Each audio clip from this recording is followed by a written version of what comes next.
Hai, selamat datang. Pada kesempatan hari ini saya akan menjelaskan tentang manajemen ASN dan Smart ASN.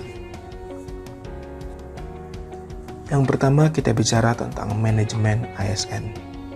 Manajemen ASN adalah pengelolaan ASN untuk menghasilkan pegawai ASN yang profesional, memiliki nilai dasar, etika profesi, bebas dari intervensi politik, bersih dari segala praktek korupsi, kolusi, dan nepotisme. Manajemen ASN merupakan keseluruhan upaya pemerintah dalam meningkatkan konteks efisiensi, efektivitas, derajat profesionalisme, penyelenggaraan tugas, fungsi dan kewajiban kepegawaian yang meliputi proses perencanaan, pengadaan, pengembangan kualitas, penempatan, promosi, penggajian, kesejahteraan, dan bagaimana seorang ASN sepatutnya diberhentikan. Dari konteks ini kita bicara tentang fungsi seorang ASN. Sebagai seorang ASN, kita harus menjadi sosok pelaksana kebijakan publik, pelayan publik, serta menjadi sosok perekat dan pemersatu bangsa dimanapun kita berada. Berdasarkan jenisnya, pegawai ASN dibagi menjadi dua, yaitu pegawai negeri sipil atau yang kemudian kita kenal sebagai PNS, dan pegawai pemerintah dengan perjanjian kerja atau yang kemudian kita kenal sebagai PPPK. Karena keberadaan dua pegawai ini, maka manajemen ASN bicara tentang bagaimana proses manajemen PNS dan bagaimana proses manajemen PPPK. Pertama kita bicara tentang manajemen PNS. Manajemen PNS otomatis bicara tentang proses penyusunan dan penetapan kebutuhan formasi, pengadaan formasi, pangkat dan jabatan seorang PNS di dalam lingkup kerjanya, proses pengembangan karir, pola karir, promosi, mutasi, penilaian kerja, proses penggajian dan tunjangan, penghargaan serta disiplin, konsep pemberhentian, dan jaminan pensiun, serta perlindungan lainnya. Kemudian yang kedua bicara tentang manajemen PPPK.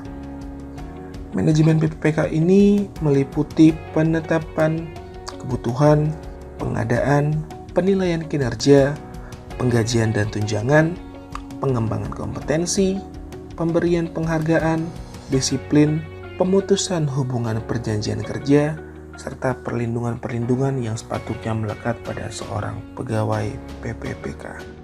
Dari sana kita melihat bahwa terdapat perbedaan tentang hak antara PNS dan PPPK. Secara garis besar bisa kita lihat bahwa hak yang dimiliki oleh seorang PNS dan PPPK itu hampir sama, yaitu mencakup gaji dan tunjangan, cuti, perlindungan yang melekat pada masing-masing orang, serta proses pengembangan kompetensi. Yang membedakan adalah PNS memperoleh fasilitas tambahan untuk menunjang kinerja pekerjaannya, serta terdapat jaminan pensiun dan jaminan hari tua bagi seorang PNS. Di balik hak tadi, kita mengetahui terdapat beberapa kewajiban seorang pegawai ASN yang telah tercantum dalam Undang-Undang ASN. Yang pertama, setia dan taat pada Pancasila, UUD 1945, Negara Kesatuan Republik Indonesia, dan pemerintahan yang sah. Yang kedua, wajib menjaga persatuan dan kesatuan bangsa. Yang ketiga, melaksanakan kegiatan yang dirumuskan oleh pejabat pemerintah yang berwenang, menaati ketentuan peraturan perundang-undangan, serta melaksanakan tugas kedinasan dengan penuh pengabdian, kejujuran, kesadaran, serta tanggung jawab. Yang keenam, ada kewajiban untuk menunjukkan integritas dan keteladanan dalam setiap perilaku, ucapan, serta tindakan kepada setiap orang, baik di dalam maupun di luar unit kerja kedinasannya.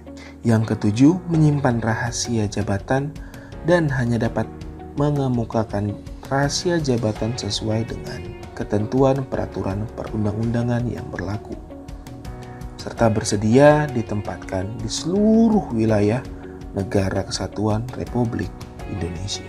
Dari sini kita bicara tentang konsep sistem merit dalam pengelolaan dan manajemen ASN.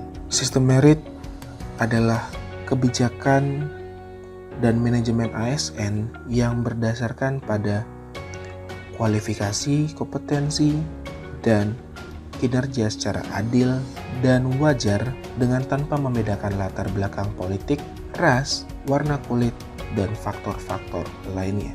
Sistem merit dalam pengelolaan ASN pada dasarnya adalah suatu konsepsi dalam manajemen ASN yang menggambarkan diterapkannya objektivitas dalam keseluruhan proses dan pengelolaan ASN, yakni mempertimbangkan kemampuan dan prestasi individu untuk melaksanakan pekerjaan sesuai dengan kompetensi dan kinerja yang dilakukan. Objektivitas dilaksanakan pada semua tahapan dalam pengelolaan SDM, baik dari sisi requirement, pengangkatan, penempatan, serta promosi.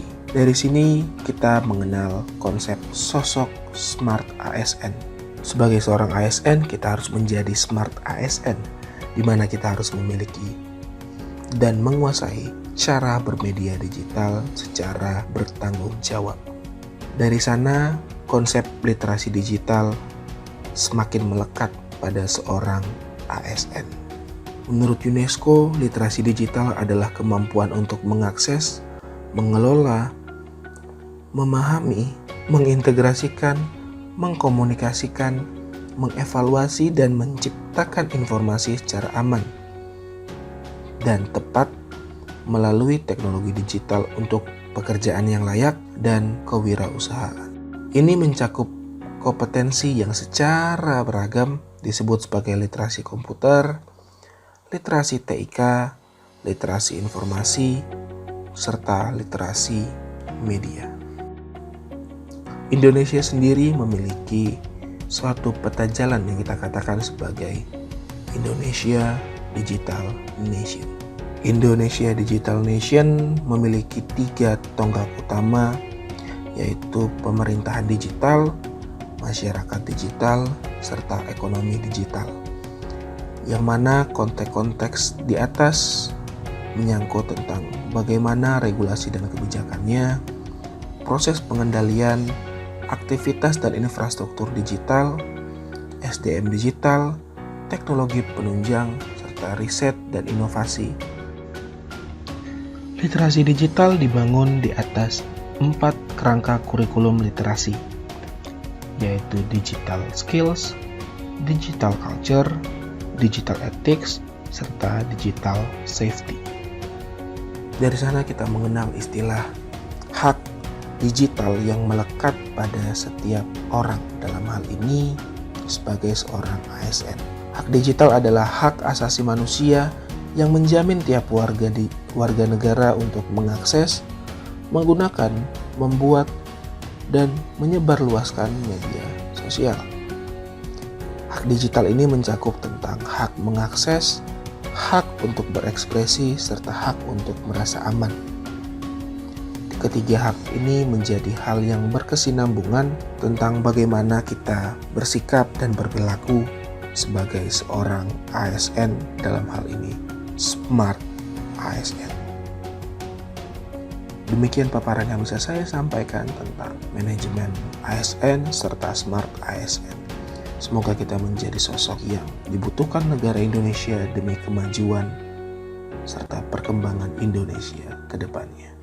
Terima kasih.